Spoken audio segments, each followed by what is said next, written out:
Hello everybody, this is Reese Wakeford here, and I'm here to talk to you about the theories in popular culture. I will start by talking about active spectatorship, and then I'll also talk about passive spectatorship and other theories in this term.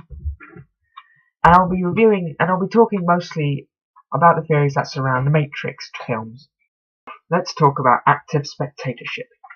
Active spectatorship is when people who are part of the audience wish to share the film and their thoughts on the film with others, but also to look further into parts of the film.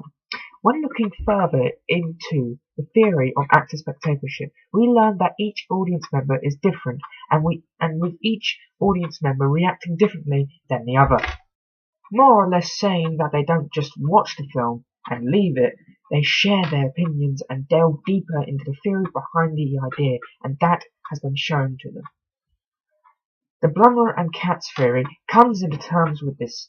The theory states that people who are members of the audience will not have a passive turn to the film and have an active role in interpreting and involving the film into their own lives. Passive spectatorship is different in a completely other way. Passive spectatorship means that someone will go see a film, watch it, and then just leave and not talk about it.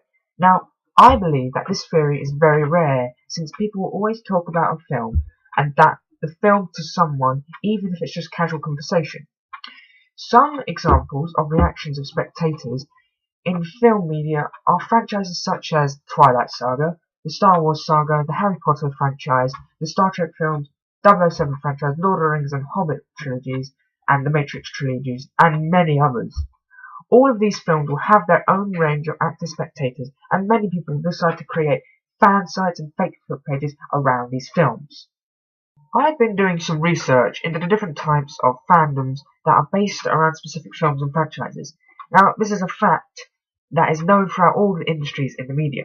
Like me myself, I am part of a TV fandom, but that is not why I'm talking to you all.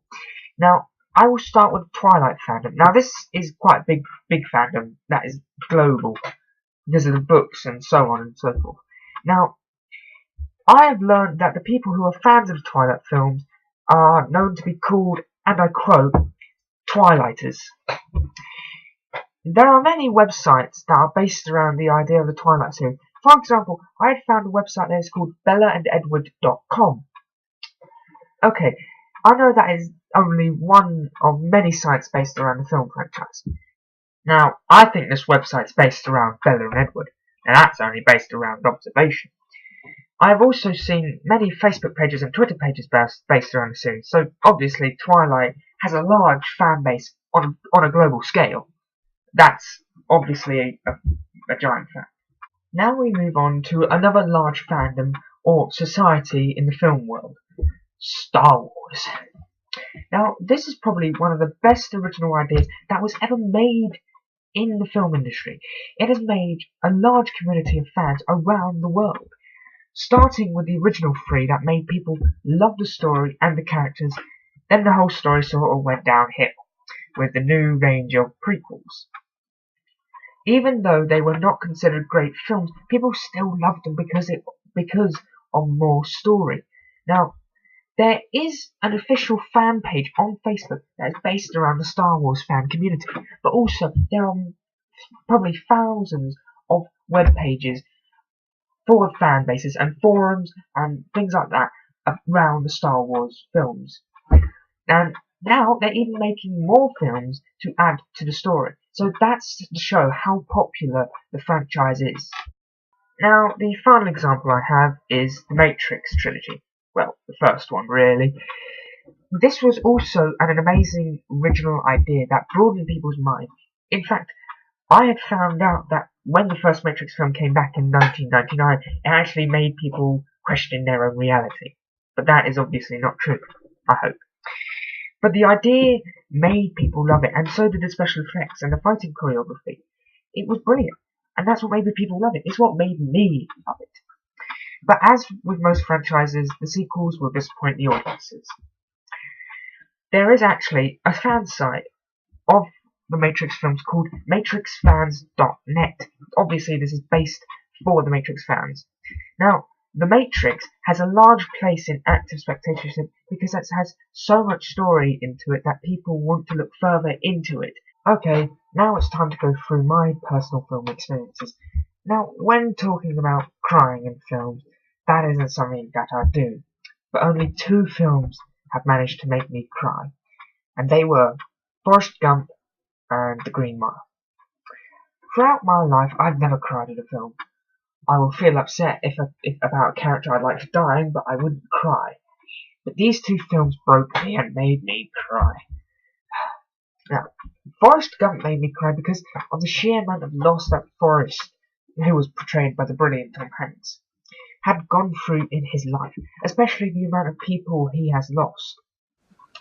But the one that really pulled at my heartstrings was when Forrest's war friend Buford Bubba Blue dies in Forrest's arms and with his final words, "I want to go home." But it's the way he said it. The actor made it so good that it actually made me cry. But that is the moment that made me cry in that film. The reasons for emotional attachments to The Green Mile, the parts that made me cry, was when John Coffey, who was played by Michael Clarke Duncan, dies at the end of the film after being falsely accused of murdering 2 children. But it's the fact that he has the extraordinary gift of healing.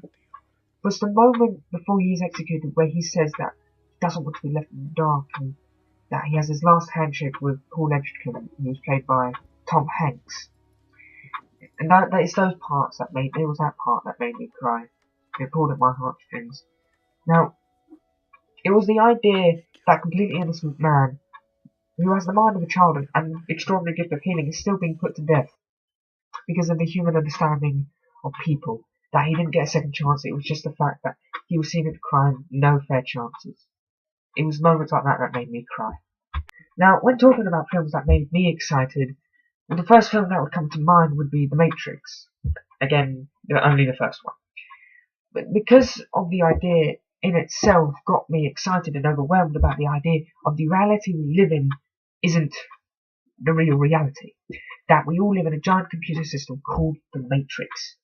Now, the moments in the film, like the fighting scenes between Neo, who was portrayed by Keanu Reeves, and Agent Smith, who was played by Hugo Weaving, were in fact immense because of the amount of special effects being used throughout the film. Like, when a bullet is being fired from a gun, they show you the scene in slow motion with waves from the bullet when it's being moved. You just see waves coming off it, and it just looks amazing. And it created such an impact on many people. That's why lots of people love it. That's why I love it. But also the idea in itself affected me because of how this could actually happen. So in other ways, it made me believe that events like that could happen. Not that they actually are happening now, but that they could happen. Now I feel that I have to give my own thoughts on the theories of spectatorship. Now, I think that active spectatorship is a relevant theory that goes towards the film industry because depending on whether the film was good or bad, people can share the ideas about these films and also can bring a community together of people who love the films. This can sort of create a promotional thing for the industries that made the films. But it will depend on the films itself.